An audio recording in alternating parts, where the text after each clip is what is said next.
গাড়ি লোডিং করবো না, লোড করবো গাড়ি।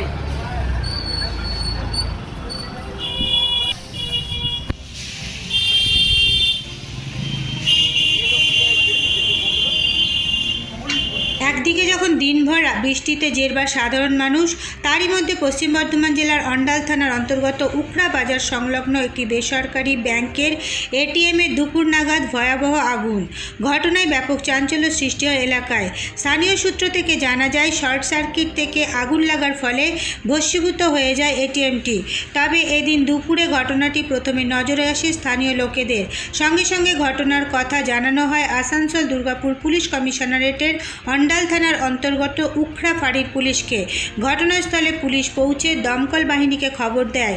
খবর পেয়ে অন্ডালের দমকল বাহিনীর কর্মীরা ঘটনাস্থলে দমকলের একটি ইঞ্জিন নিয়ে পৌঁছায় এবং উখড়া ফাঁড়ির পুলিশের যৌথ উদ্যোগে প্রায় ঘণ্টাখানেকের প্রচেষ্টায় আগুন নিয়ন্ত্রণে আসে।